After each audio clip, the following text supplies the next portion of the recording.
Welcome to Tea Time with the Jackson Center. I am Kristan McMahon, and I have the pleasure of serving as the president of the Robert H. Jackson Center in Jamestown, New York. We envision a world where the universal principles of equality, fairness, and justice prevail. Over the last few years, we have noticed an increase in the number of questions regarding democracy, its institutions, civic responsibilities, and how all of these intertwine and interact. The Jackson Center's program theme for this year is Democracy on Trial, and we are focused on the challenges to, pressures on, and opportunities for democracy and democratic institutions, both here in the United States and around the world. These are not new questions, and Robert H. Jackson wrote and spoke on democracy during his tenures as United States Attorney General, United States Supreme Court Justice, and the Chief U.S. Prosecutor at Nuremberg. During this year, we are convening conversations about democracy, U.S. and global institutions, voting rights, free press, and the U.S. Supreme Court, and so much more. This year, there's only one tea each month, typically on the fourth Thursday, although this month we are chatting on the fifth Thursday.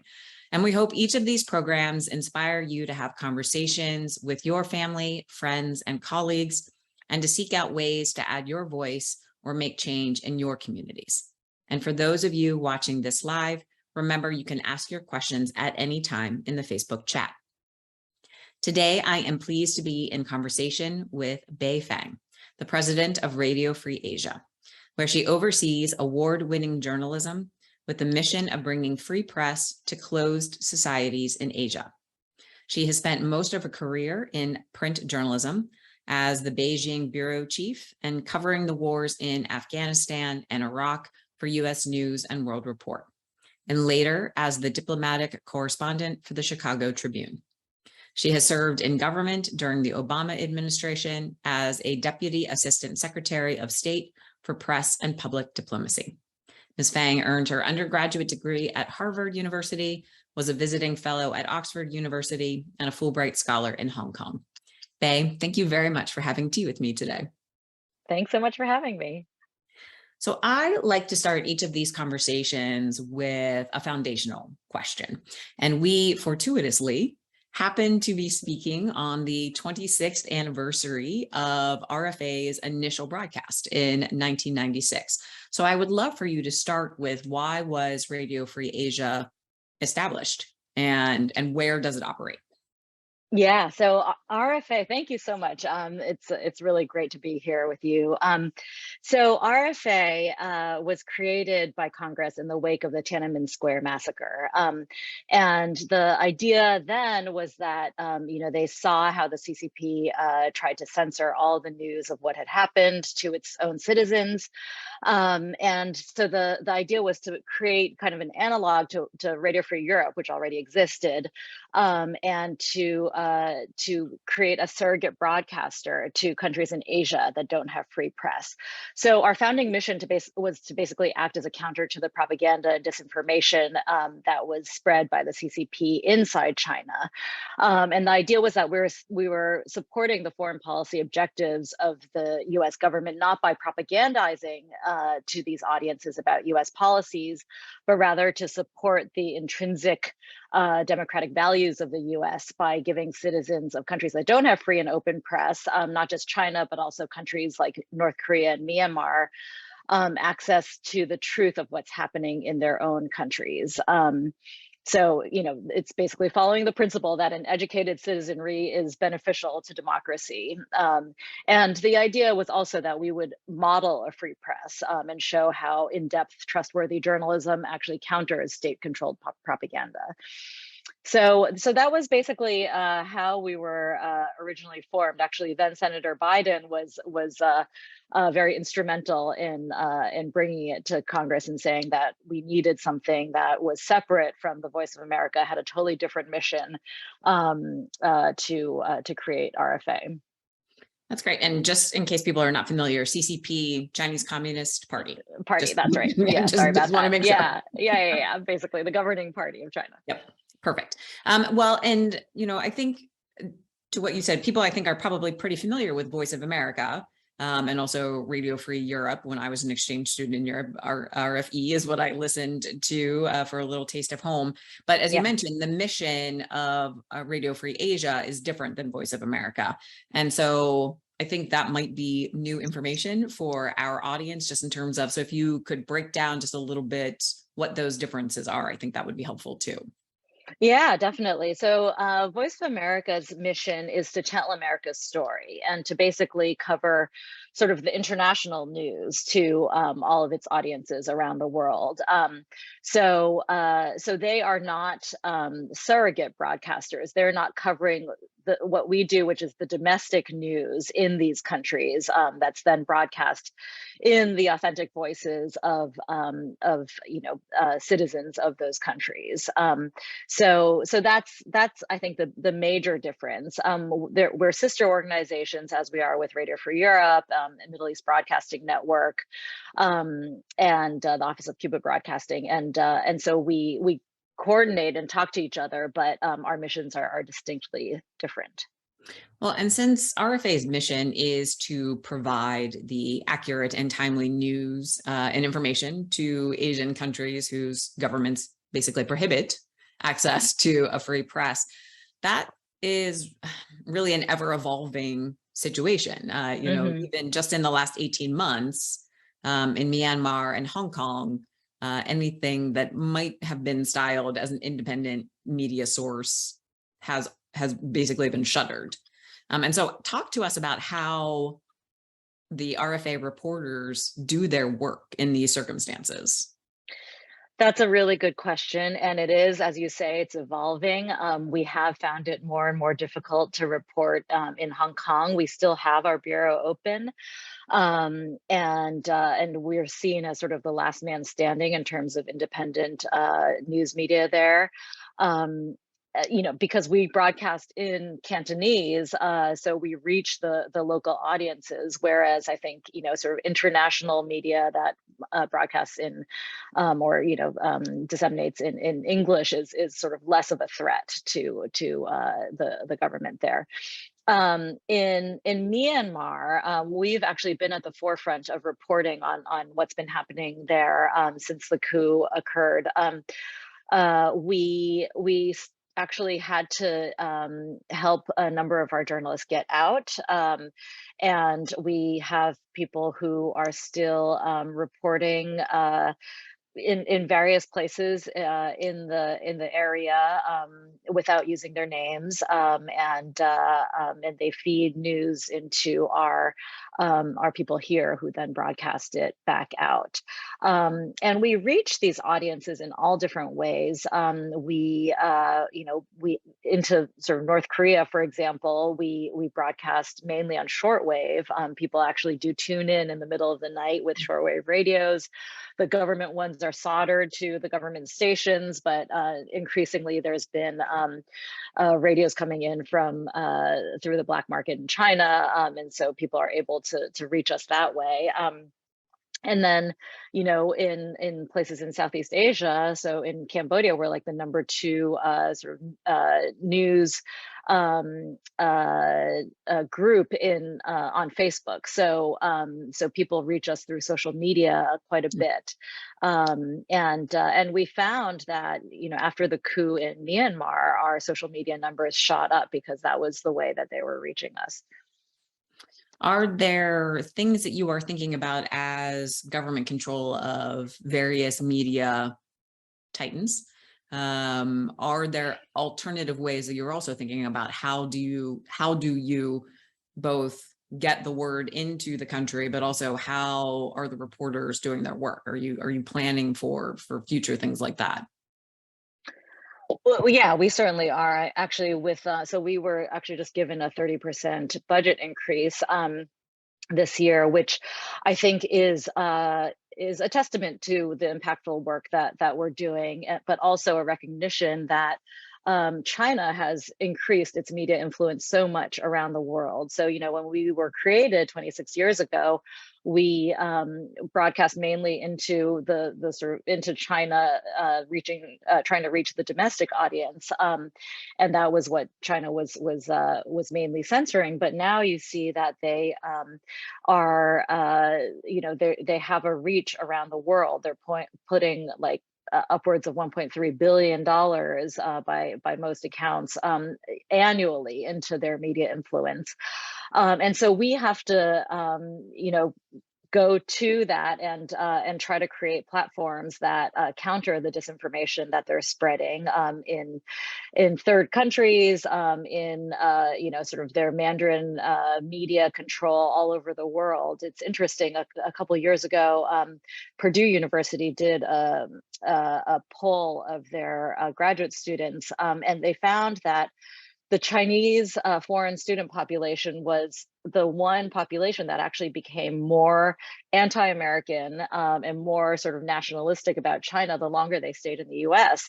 And that was basically because they still consumed all of their news through Chinese social media, which is a closed bubble. And so we're trying to create those platforms where we reach this audience, especially the post-Tiananmen generation of young Chinese, where they are all around the world. So that's one effort that we've started in the last couple of years. Basically also creating sort of more content that's visually appealing, using more data journalism, and basically modernizing what we're doing.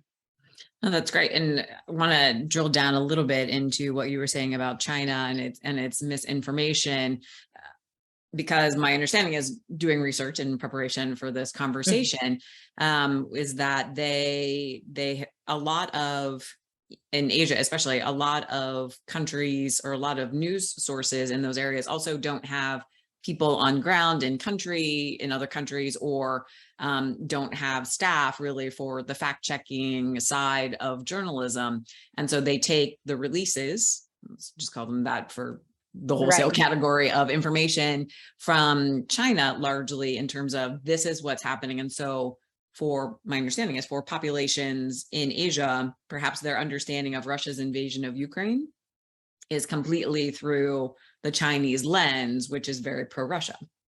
That's right. That's right. So one of the efforts that we have just started with our budget increase is creating a fact check center. And we are hoping to become a platform. We've already reached out to a number of the fact check sort of units, the people who are doing similar things on a more limited level in the region, to try to do a sort of systematic look at how social media memes are created. I mean, you could just start with like the foreign ministry spokesperson of China and his Twitter account, and all of the disinformation that's spread there and how it goes viral.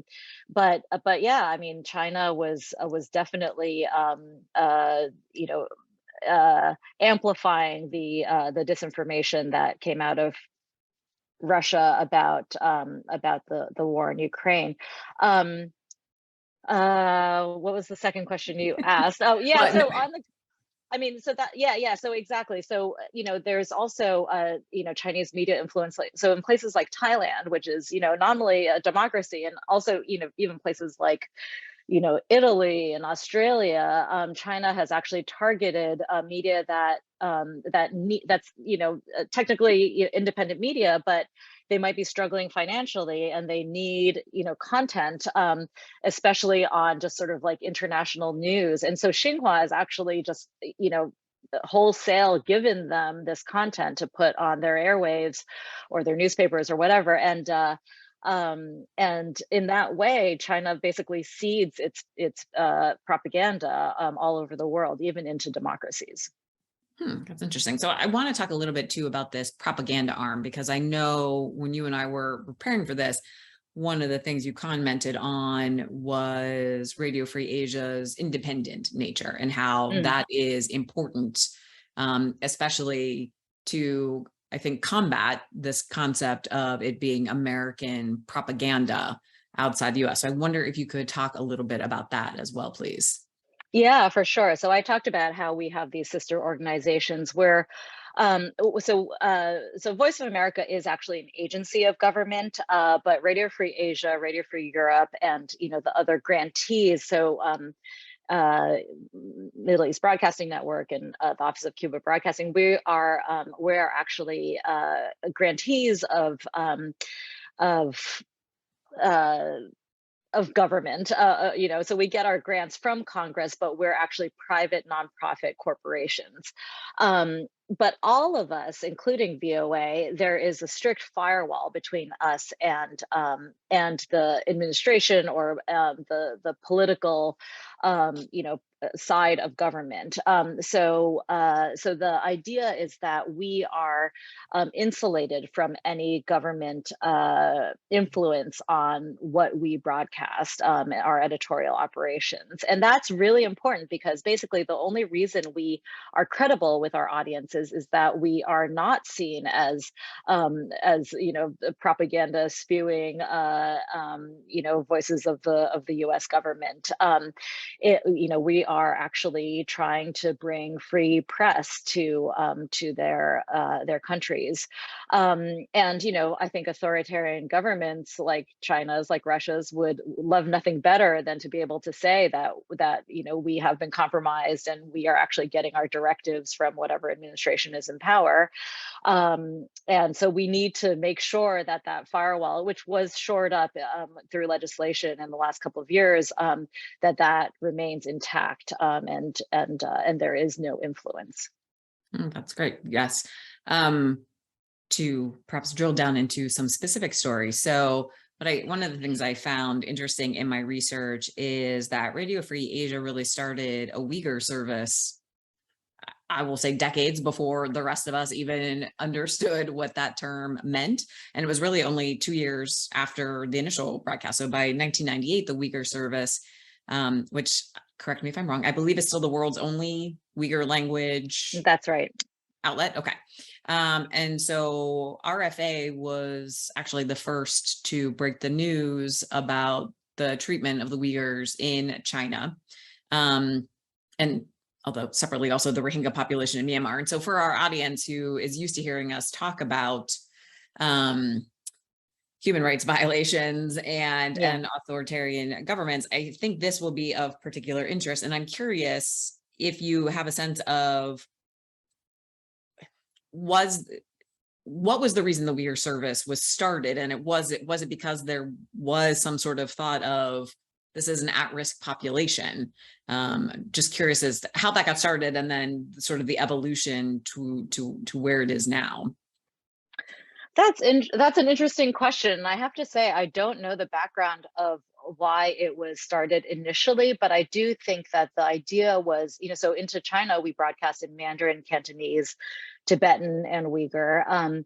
And I think the idea was that we wanted to be able to reach populations that had different needs and also needed to know about what was happening around them. There certainly wasn't the kind of crackdown and restrictions on the Uyghur population now that there wasn't, then 25 years ago that there is now. But in any case, it was prescient in terms of, now providing to the Uyghurs. And I should say it's the only international sort of Uyghur service. There are sort of local Uyghur news outlets.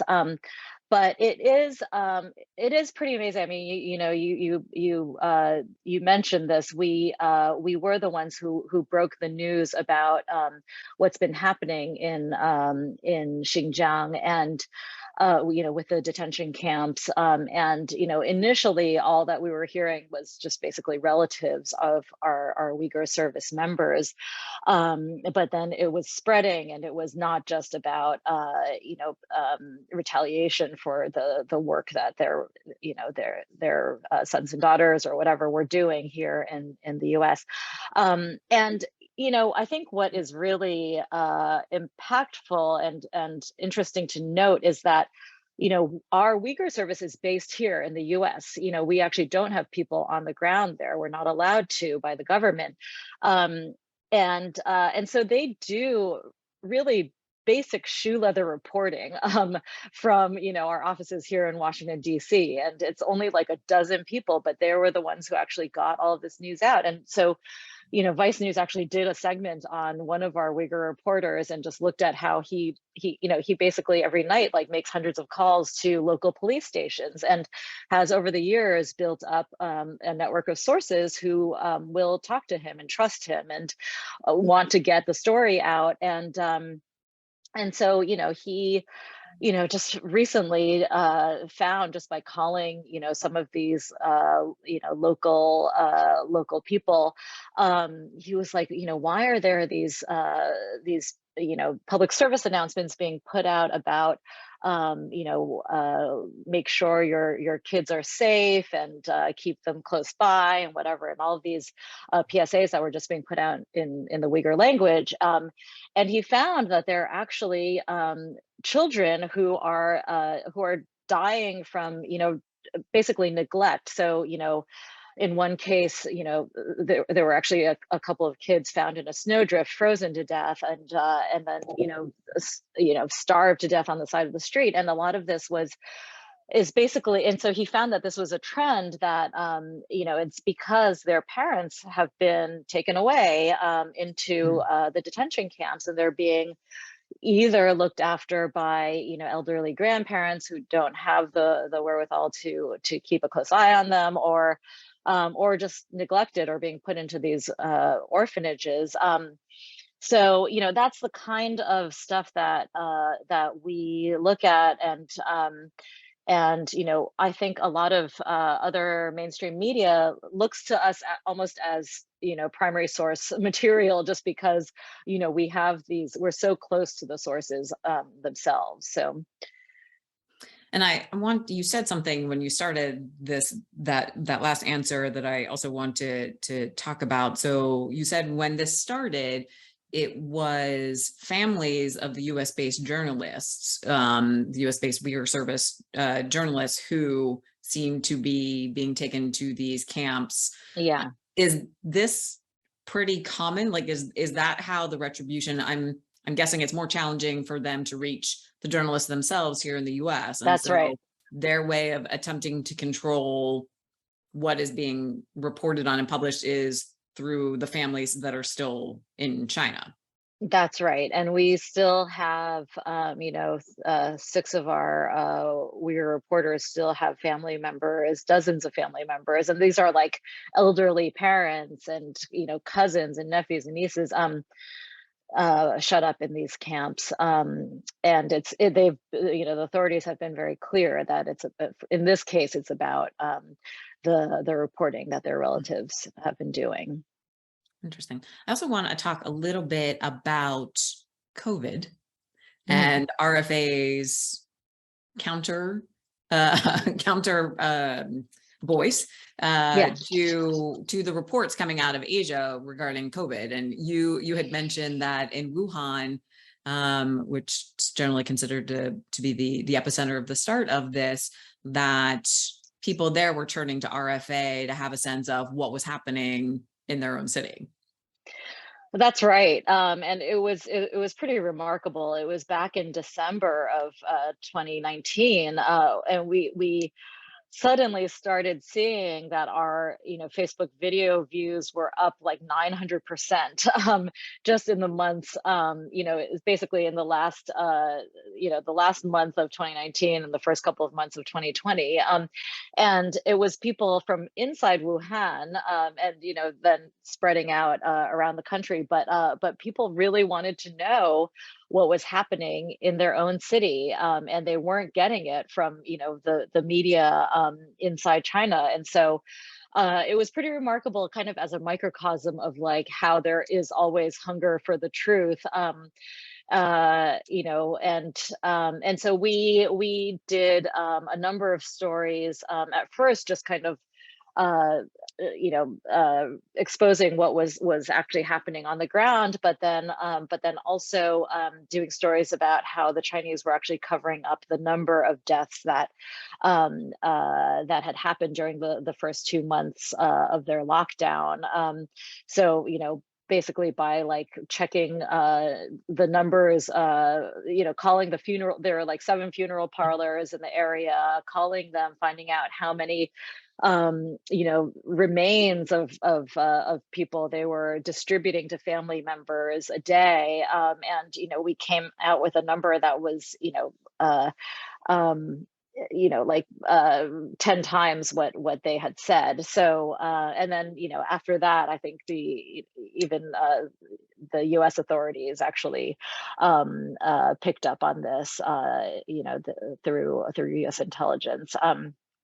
So those are the kinds of stories, and then most recently we've covered how in Xinjiang that many Uyghurs are dying because of lack of medical care, et cetera, because of the lockdown that's happening for COVID in that region.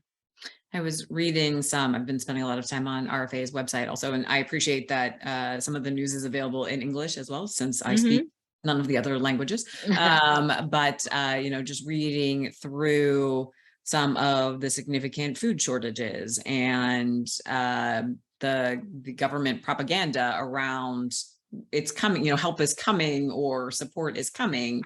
But that doesn't seem to be materializing in a fashion that anyone would consider able to sustain life. If you're waiting weeks. And then I think there was a separate report even specifically talking about the Uyghur camps and the even increased deprivations there. Yeah, so that's right. Yeah. Even last week it was there was a story about like 22 Uyghurs in one city that died of starvation in one day, basically because of these zero COVID policies and the lockdown. So, well, and you had mentioned that the 30% budget increase, which, if I'm not mistaken, I think the total funding is still under $70 million, if I'm remembering correctly. So when you're thinking about that combating, did you say 1.3 billion that China a year? That's right. Yes, is putting into it. That feels daunting. But I know you have a lot of plans and a lot of thoughts for like, how does this move forward? So, and you've shared a few things, but I wanted to see if there were other things you wanted to share there. Yeah, definitely. I mean, the way we're looking at it is,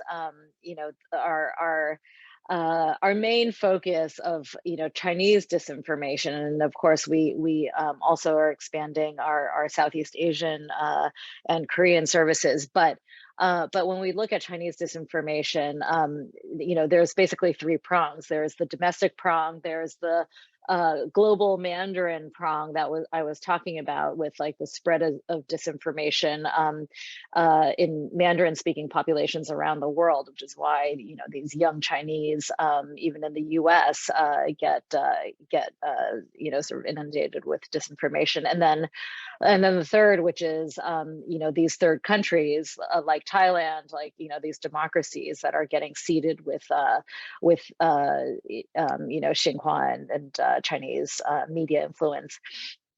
So we're basically trying to create platforms to push back on all 3 of these areas.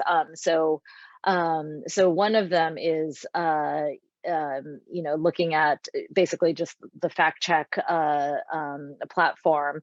We're also looking at doing more investigative work, and basically across all of our language services. We found, before this budget increase, we had like the Uyghur service actually got hold of something called the Aksu list. So it was a list of like thousands of Uyghurs and the reasons that the authorities were giving for why they were being thrown into these camps. And we knew that we didn't have the manpower to do much with that. So so we actually gave the list to Human Rights Watch, and they spent months looking into it and actually put out a report about sort of big data and how that was being used by China to imprison these Uyghurs. So that's the kind of work that we would like to be able to do in-house. And so that's one of the big efforts that we're putting money towards. We're also opening bureaus. So we're actually going to open a bureau, hopefully in Turkey, because there's a huge Uyghur population there of refugees, and we'd like to be able to report on them. And then we are also opening we have stringers already in Australia, and we want to be able to expand into the Pacific Islands and look at all of the Chinese media influence there. As well as we're also opening in Jakarta, and we're expanding our Taipei bureau. So in all of these ways, we're basically, I hate to feel like we're reacting to what China is doing, but this is the reality of the past, a quarter century of how China has expanded its media influence. It's true. It's a fraction. What we have is a fraction of what they put into it, but we have to keep pushing. And so we do what we can.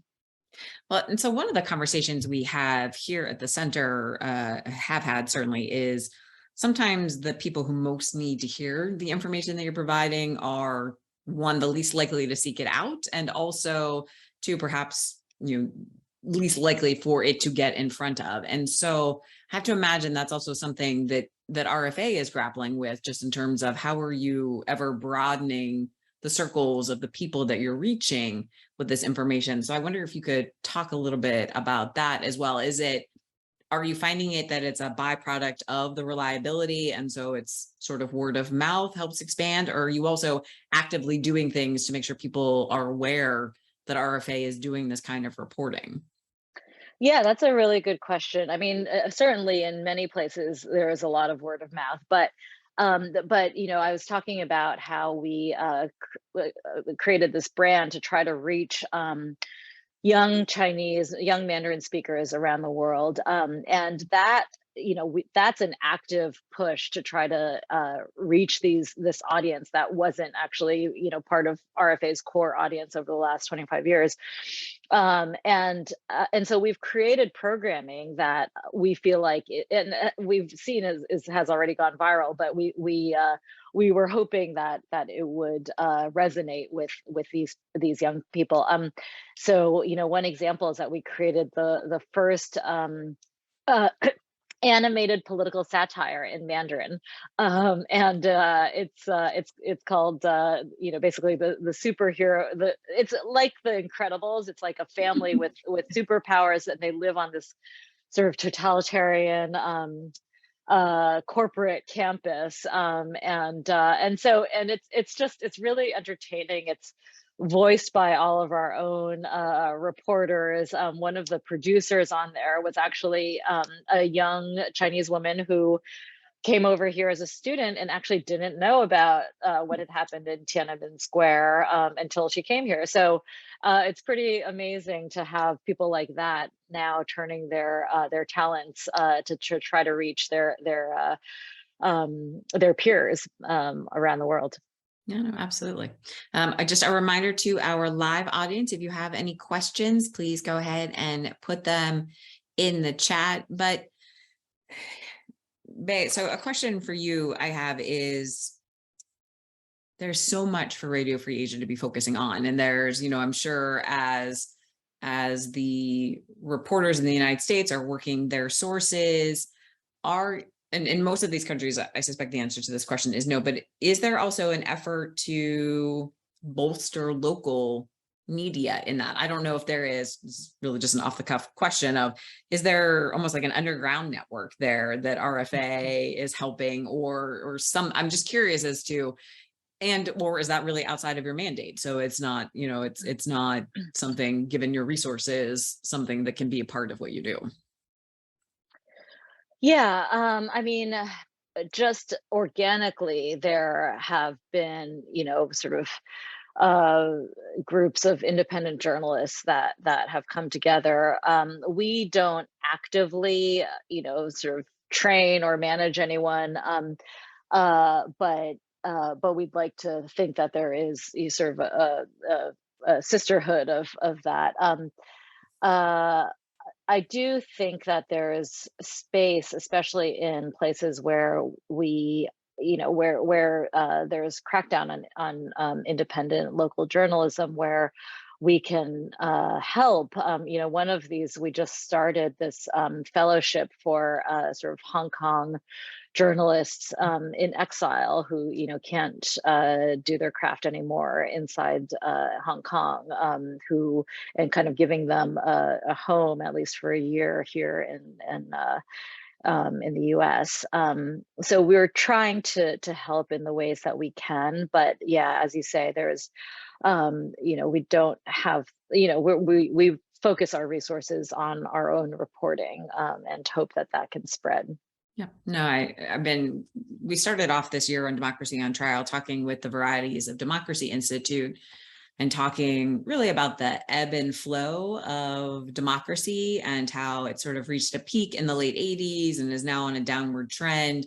Although in certain parts of the world, there is sort of an upward swing for democracy as well. And so what was just sort of in the back of my mind was, well, as these countries are moving along that path, there is support that can be given. And I recognize this gets into a tricky situation just in terms of, do then people see that outside influences or that as outside influence? And, so it's certainly something that would have to be managed carefully. But I just keep thinking of the vast amount of experience that your reporters have and those connections that they have in country that, should, there's actually really no easy example coming to mind for me for Asia in terms of something that would be making that turn towards a more democratic, that, there might be ways to safely help also bolster that free press, that free speech, given the experience that your organization has with that. So just dreaming of a better world. No, I hear you. And, like I said at the start, I think, part of RFA's mission was actually to model a free press to people in those countries. Yep. We spend a lot of time talking here as well about how people understand their news sources, how they sort of gut check them and fact check them in terms of reliability and objectivity, or at least understanding their perspective, if not fully objective, and that in terms of modeling that, feels important. All right, this is my favorite part of every conversation, which I deem the lightning round. These are just the last few questions that I will ask you. What do you wish people were paying more attention to? Oh man, well, given where we are today, and this is something that has weighed on me for a long time. And it's off topic. It's not related to democracy and the work that we all do, which I think is supremely important. But I think climate change is so important, and it frustrates me to no end that that people don't think about it 24/7. I mean, it's something that I have 2 young kids, and when I look at sort of how beautiful our world is and what we're doing to it and what's happening right now, I sometimes feel like all of our talents should be focused on that one huge crisis. So I know this isn't what we are talking about, but that's totally fine. What's on my mind quite a bit. Yep. I have been thinking through, although I haven't quite figured out how to do this yet. So if you have thoughts, we can talk about that afterwards as well. But I feel like there are a lot of topics that have become politicized. Yeah. That should never have become politicized. Totally. And sort of climate change in my mind falls into one of those buckets. I know not everybody would agree with that, but that's one I of the totally for agree. me. Yeah. And so I don't know how you go about depoliticizing things once they are already politicized. And I also get the natural tendency to politicize things because that push and pull, I'm right, you're wrong, is sort of seems to be a fundamental precept for us in the United States, at least at this point. But that's a nut I'm trying to crack. So we can talk about that later, because Let's do that. there are many nuts there. What do you see as the greatest threat to democracy, or multiple threats if you see those? I think what you touched on before, which was, what's happening to local media and the impact of social media, basically segmenting the news that we get, and basically creating different realities for different people. And I think that's a huge threat. I do think there should be more regulation of social media. And yeah, and I think we need to be aware of that, and I think there needs to be more education about that isn't political. I actually am involved with the Mike and Maureen Mansfield Center out of Montana, which is trying to do this kind of work, and I think you guys would be great partners, actually. But trying to do some of this educational work about media and the threat of polarization of media on democracy. All right, then to flip that slightly more positively, what do you see as the opportunities for democracy or democratic institutions? So I think, I mean, this is going to be repetitive, but I do think that we just need to do more education, and I think we need to involve the private sector. I mean, I don't think I don't think there's enough look at what the private sector could be doing. I mean, even on the human rights front, having corporations involved in making sure no forced Uyghur labor is in their supply chains, that kind of thing. I mean, that's like sort of the base of what they could be doing, but then going up through the social media companies, and just basically having this common idea of how important our democracy is.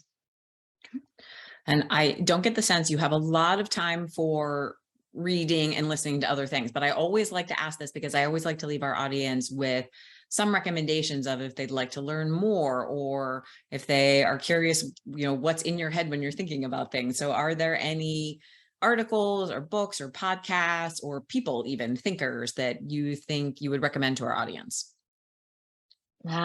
Well, this is a tough one. As I said, I don't have much time for reading these days with a 3 and a 5-year-old. But aside from Dr. Seuss, but I do think so. Let's see. I recently watched a series called Station 11, which was kind of, you could, generally, like, my husband and I kind of watch escapist things. And this isn't so much escapist because it actually, the premise is that there's a global pandemic that kills 90% of the world's population.